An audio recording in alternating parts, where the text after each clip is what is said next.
Movie शुरू होती है और हम एक लड़के को रूफ से लटका हुआ देखते हैं। इसके बाद हम मूवी की मेन कैरेक्टर शेरन को देखते हैं। अचानक रात के वक्त शेरन की तबीयत खराब हो जाती है। उनके हस्बैंड शेरन को हॉस्पिटल ले आते हैं, जहां हमें पता चलता है कि उसका अपेंडिक्स डैमेज हो गया है और डॉक्टर्स को अब शेरन की सर्जरी करनी है। ऑपरेशन के वक्त शेरन बेहोश हो जाती है और अब जब उसकी आंख खुलती है तो वो अपने आप को एक बहुत अजीब रूम में देखती है। इसमें उसके हाथों को बेड से बांधा गया था और साथ ही कोई रेड लिक्विड इंजेक्ट किया जा रहा था। उसके उठते ही वहाँ पर एक डॉक्टर आते हैं जो उसे उसकी कंडीशन के बारे में बताते हैं। यहाँ डॉक्टर शेरन को बताता है कि वो सर्जरी के बाद से ही मेंटली सिक थी, तब से वो यहाँ पर है। वो डॉक्टर से पूछती है कि वो कहाँ पर है, लेकिन डॉक्टर उसे कुछ भी बताए बगैर वहाँ से चले जाते हैं। फिर वो अपने बेली पर सर्जरी का निशान देखती है जो अब बिल्कुल हील हो चुका था, पर इस बात से उसे अंदाजा होता है कि वो यहाँ काफी अरसे से है। हाँ, वो डॉक्टर अब दोबारा शेरन के पास आता है और इस बार उसके हाथ में एक टैबलेट थी। शेरन उससे बहुत सारे क्वेश्चंस करती है, लेकिन डॉक्टर उसे कोई जवाब नहीं देता। डॉक्टर शेरन को वो टैबलेट लेने का कहते हैं, लेकिन वो उन्हें दूर करके यहाँ से बाहर निकल जाती है और वहाँ कुछ लोग उसे पकड़ के उसकी नेक पर इंजेक्शन लगाते हैं और दोबारा उसे उसके रूम में छोड़ देते हैं। इसके बाद जब उसे होश आता है तो वो डॉक्टर दोबारा उसके सामने था। शेरन उससे कहती है कि मेरी फैमिली और मेरे हस्बैंड मुझे ढूंढते हुए यहाँ आ जाएंगे। वो डॉक्टर उसे कहता है कि तुम्हें यहाँ कोई नहीं ढूंढ पाएगा। इसके बाद डॉक्टर उसे रूम में लॉक करके चले जाते हैं। इसके बाद शेरन को वहाँ से कुछ लोगों की आवाजें आती जैसे उन्हें कोई टॉर्चर कर रहा हो। तभी वो विंडो से बाहर देखती है तो उसे एक आदमी नजर आता है कि आइस में से ब्लड निकल रहा था और उसे कोई और आदमी उसके रूम तक छोड़ने आया था। पेशेंट की हालत देख के शेरन बहुत ज्यादा डर गई थी और तभी उसे दूसरे रूम से कुछ आवाजें आने लगती हैं और उस वॉल को चेक करने पर उसे वॉल के पास से एक नोट मिलता है, उसे दूसरे रूम के पेशेंट ने दिया था। और फिर वो आदमी अपना नाम एवरेट बताता है, साथ ही वो ये भी बताता है कि ये किसी तरह का हॉस्पिटल नहीं है। इसी सब के दौरान एवरेट के रूम में कुछ लोग आ जाते हैं। अब शेरन को सिर्फ एवरेट के चीखने की आवाज आ रही थी। इसके बाद शेरन अब अपने पास्ट के बारे में सोचने लगी थी। हाँ, उसे एक बार याद आता है कि उसने अपने हस्बैंड से झूठ बोला था। उसके हस्बैंड को ये बात पता भी थी, लेकिन उसने फिर भी शेरन को कुछ नहीं कहा था। इसके बाद हम देखते हैं कि वो डॉक्टर दोबारा शेरन के रूम में आता है और उससे पूछता है, क्या तुमने पास्ट में कोई ऐसा काम तो नहीं किया जिसका तुम्हें रिग्रेट हो? शेरन उसे कहती है कि ऐसा मैंने कोई काम नहीं किया। ऐसे में ही उस डॉक्टर को यहाँ पर एवरेट का नोट मिल जाता है जो उसने शेरन को वॉल से दिया था। यहाँ अब वो डॉक्टर उसे ऐसे रूम में ले आया था जहाँ बहुत सारे और भी पेशेंट्स थे। हाँ, उस डॉक्टर के जाते ही शेरन एवरेट से पूछती है कि रात को तुम्हारे साथ इन लोगों ने क्या किया था। फिर एवरेट बताता है कि इन्होंने मेरी टंग को काट दिया था। ये सुनकर शेरन शॉक हो जाती है क्योंकि एवरेट तो अभी भी उससे सही बात कर रहा था। उसका इस सब पर यकीन करना बहुत ज्यादा मुश्किल था। फिर एवरेट शेरन से कहता है कि ये लोग हम पर कुछ एक्सपेरिमेंट्स कर रहे हैं। अब मेरी टंग वापस आ चुकी है और यहाँ दूसरी पेशेंट भी उसे एक बहुत शॉकिंग बात बताती है। ये लोग कई बार उसको जिंदा जला चुके हैं। उनके ट्रीटमेंट से वो कुछ ही दिनों में ठीक हो जाती है। अब वो सभी पेशेंट्स शेरन से कहते हैं कि कुछ भी हो जाए तुम इन लोगों को अपने रूम में मत आने देना। इसी के साथ यहाँ पर सायरन ऑन हो जाता है जिससे वो सारे पेशेंट्स एकदम से डर जाते हैं। इधर दोबारा वो डॉक्टर आता है और उन सबको रूम में भेज देता है और साथ ही वो शेरन से भी कहता है कि तुम्हें भी अब रूम में जाना होगा। शेरन को कुछ भी समझ नहीं आ रहा था। वो डॉक्टर से पूछती है कि मैं घर कब जाऊंगी, लेकिन वो डॉक्टर उसकी बातों को इग्नोर कर देता है और उसको उसके रूम में छोड़ आता है। रूम में आने के बाद शेरन दोबारा अपने पास्ट को देखती है। हमें पता चलता है कि अभी पास्ट में उसने अपने हस्बैंड से झूठ बोला था। वो क्या था? वो अपने हस्बैंड से जिम का बोलकर किसी ग्रेव पर गई थी। अब ये ग्रेव भी हमारे लिए एक मिस्ट्री है जिसके बारे में हमें आगे जाकर पता चलेगा। यहाँ अब शेरन अपने रूम से बाहर देख रही थी और अचानक उसके रूम के बाहर कॉरिडोर की लाइट्स ऑफ हो जाती हैं। शेरन देखती है कि दो आदमी जबरदस्ती एक पेशेंट को वहाँ से लेकर जा रहे हैं। इतने में ही वहाँ से एवरेट शेरन के रूम में आ जाता है। एवरेट शेरन को बताता है कि ये दरअसल एक सर्च फैसिलिटी है और तब शेरन एवरेट से पूछती है कि हम क्या यहाँ से बाहर नहीं जा सकते। एवरेट उसे बताता है कि यहाँ से जाने का सिर्फ एक ही रास्ता है कि वो इन लोगों की रूटीन भी फॉलो करे और उनकी बात भी माने। शेरन उससे पूछती है कि तुम्हें ये सब बातें किसने कही है।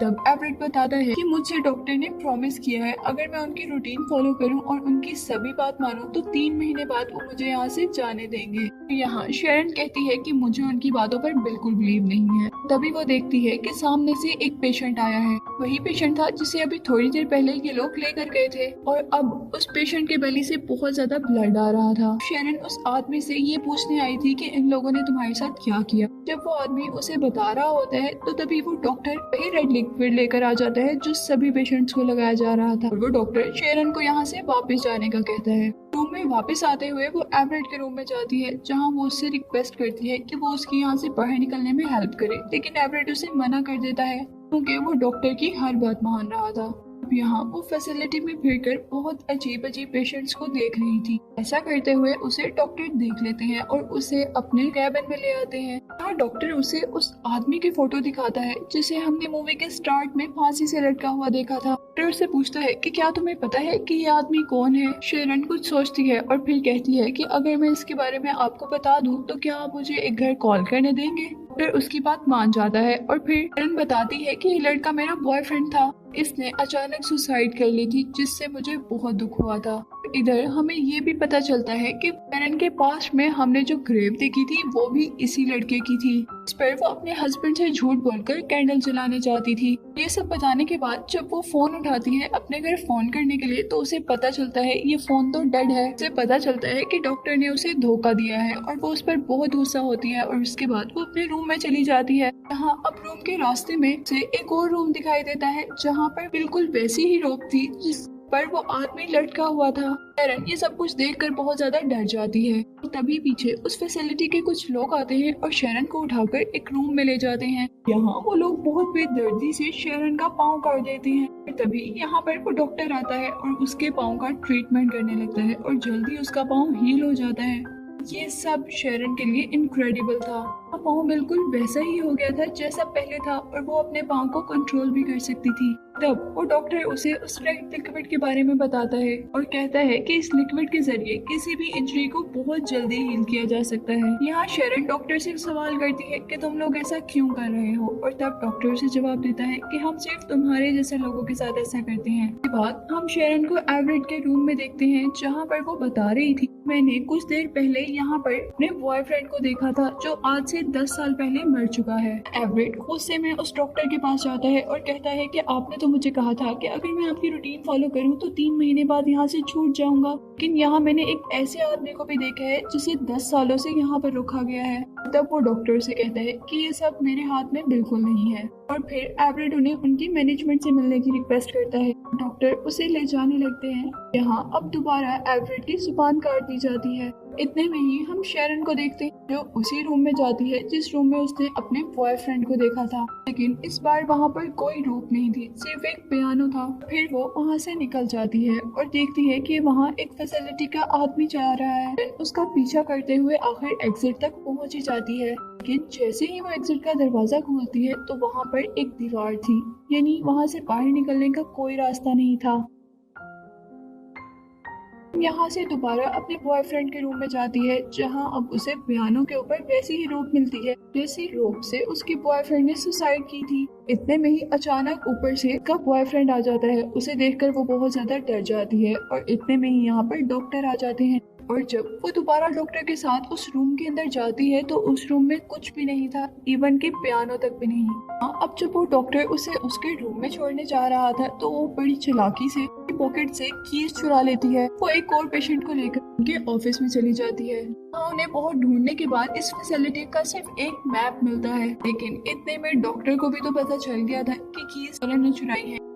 फैसिलिटी के एक रूम में जाते हैं और फैसिलिटी स्टाफ के कपड़े पहन लेते हैं। यहाँ से जाते हुए फैसिलिटी के एक आदमी को उन पर शक हो जाता है और वो दूसरी लेडी शेरन को बचाने के लिए अपना गला काट देती है और शेरन जल्दी से वहाँ से भाग जाती है। एक जगह जाकर छुपती है जहाँ एक और पेशेंट आकर उसे मारने ही वाला था। वहाँ एक दूसरा लड़का आ जाता है और ये भी उसी फैसिलिटी का पेशेंट था। डोर से लेकर एक रूम के अंदर आ जाता है क्योंकि बाहर उन लोगों को फैसिलिटी के लोग ढूंढ रहे थे। फिर वो लड़का शेरन के साथ बदतमीजी करने लगता है और ये शेरन को बर्दाश्त नहीं होता और फैसिलिटी के लोगों के वहाँ से जाते ही लड़के को मारकर वहाँ से निकल जाती है। सबके बाद हम देखते हैं कि शेरन फाइनली इस फैसिलिटी से बाहर निकल गई थी, लेकिन अभी भी बहुत से लोग उसके पीछे थे, इसलिए वो एक घर के अंदर जाती है, लेकिन उस घर में कोई भी नहीं था।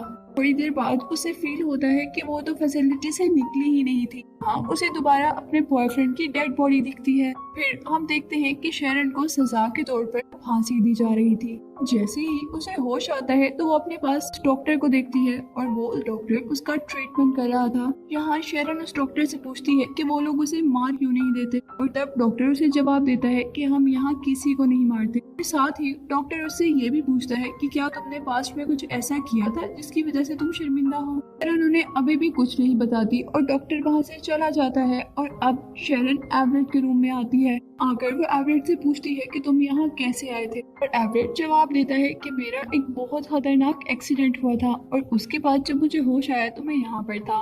और इसके बाद शेरन उस लड़की के रूम में जाती है जिसने शेरन के लिए अपना गला काट दिया था, लेकिन वो लड़की अभी भी ठीक थी। शेरन उससे पूछती है कि तुम यहाँ क्यों आई थी, क्या तुमने अपने पास्ट में ऐसा कुछ किया जो तुम्हें नहीं करना चाहिए था। तो यहाँ वो लड़की उसे बताती है कि 600 एनिमल्स को मरने से बचाने के लिए फार्म हाउस को आग लगा दी थी और उसमें उसके बॉस भी जल गए थे और शायद यही वजह है कि ये लोग इसे बार बार जिंदा जला देते हैं। यहाँ वो लड़की शेरन से कहती है कि यहाँ से निकलने का सिर्फ एक ही रास्ता है और वो है डेथ।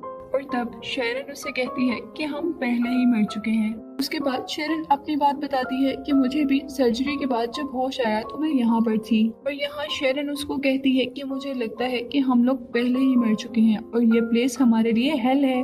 शेरन की सभी बात सुनकर वो लड़की उससे पूछती है कि तुमने ऐसा क्या किया था कि तुम यहाँ पर आई। और यहाँ पर शेरन कन्फेस करती है कि उसने आज से 10 साल पहले अपने बॉयफ्रेंड को मारा था। शायद यही वजह थी उसके यहाँ आने की।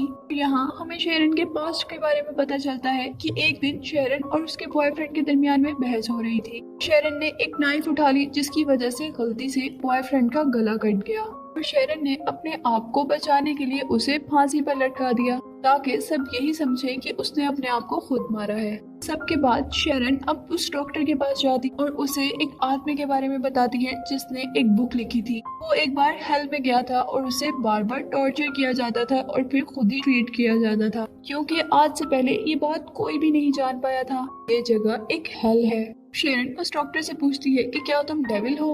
वो डॉक्टर बताता है कि यहाँ पर कोई भी डेविल नहीं है, बल्कि वो भी उसकी तरह पहले बुरे इंसान की तरह यहाँ आया था और फिर उसने यहाँ के लोगों की बात मानकर 3 महीने तक उनकी रूटीन फॉलो की। इस तरह उसे फिर दूसरे लोगों को टॉर्चर करने की ड्यूटी मिली। बताता है कि वो ये सब नहीं करना चाहता था, लेकिन अगर कोई यहाँ पर ऐसा करने से इनकार करे तो उसे दोबारा टॉर्चर दिया जाता है और यही यहाँ का कस्टम है। और यहाँ वो डॉक्टर से बताता है कि मैं भी बहुत अरसा पहले से यहाँ हूँ और इतने में ही वहाँ पर शेरन का बॉयफ्रेंड आता है और उसे खींचकर उसी रूम में ले जाता है जहाँ वो हमेशा पियानो और रोप देखा करती थी। इधर अब शेरन को यकीन हो गया था कि ये हेल थी, उनकी रिग्रेट की जगह और ये लोग पहले से ही यहाँ पर मर के आए थे और यहाँ आकर अब कोई भी नहीं मरने वाला था। अब उसका बॉयफ्रेंड उसे लटकाने लगता है। हाँ, वो अपने बॉयफ्रेंड से कहती है कि मुझे मार दो, लेकिन उससे पहले एक बात सुनो, मैं तुमसे बहुत प्यार करती हूँ। इतना प्यार मैंने जिंदगी में कभी किसी से नहीं किया था। तुम्हारी ग्रेव पे भी आज तक मैं ही कैंडल्स रखती हूँ। हाँ, वो अपने बॉयफ्रेंड से माफी मांगती है, उसे कहती है कि मुझे मार दे, बिल्कुल वैसे ही लटका जिस तरह मैंने तुम्हें लटकाया था। अब उसके बॉयफ्रेंड का दिल बदल जाता है और वो उसे नहीं मारता बल्कि उसे एग्जिट की तरफ ले जाता है। लड़की को ऐसा करते हुए देखकर डॉक्टर उसे ऐसा करने से मना करता है, लेकिन वो लड़का उनकी बात नहीं मानता और उसे लेकर आगे बढ़ जाता है। शेरन जैसे ही हेल के एग्जिट पर जाती है, ब्रिज पर चलते हुए जमीन की तरफ पहुंच रही थी, लेकिन जैसे ही पीछे से उसका बॉयफ्रेंड उस ब्रिज पर पाँव रखता है तो वो ब्रिज टूट जाता है। लेकिन शेरन क्योंकि उस एंट्रेंस के पास पहुंच गई थी इसीलिए वो एंट्रेंस पकड़ लेती है। अब जब वो पीछे देखती है तो वो देखती है कि उसके बॉयफ्रेंड को वहाँ से लोग वापस ले जा रहे थे। वो लाइट को देखते हुए आगे बढ़ती है। सीन में हम देखते हैं कि शेरन ने आंखें खोली हैं और वो उसी हॉस्पिटल के बेड पर है जो हॉस्पिटल हमने मूवी के स्टार्ट में देखा था। वो डॉक्टर उसे बताता है कि उसका हार्ट 15 सेकंड के लिए धड़कना बंद हो गया था, यानी वो मरकर दोबारा जिंदा हुई थी, उसे एक नई जिंदगी मिली थी। शेरन इस सब बातों पर बिलीव ना करते हुए अपना बेली देखती है। हाँ, उसकी सर्जरी के जख्म अभी भी ताज़ा थे और डॉक्टर उसे वहाँ हाथ लगाने से मना करते हैं। इसके बाद जब वो घर जाती है तो उन सभी के बारे में रिसर्च करती है जो लोग उसे हेल में मिले थे। यहाँ उसे पता चलता है कि जो सब उनके साथ हुआ था वो सब सच था। इसके बाद वो हर बार अपने बॉयफ्रेंड की ग्रेव पर कैंडल जलाने जाती है और यहाँ शेरन इसलिए बच गई थी क्योंकि उसने गलती से अपने बॉयफ्रेंड को मारा था। साथ ही उसके बॉयफ्रेंड को भी उस पर यकीन आ गया था और इसीलिए वो दोबारा हेल से अपनी जिंदगी की तरफ वापस आ गई थी। और यहीं पर मूवी का एंड हो जाता है।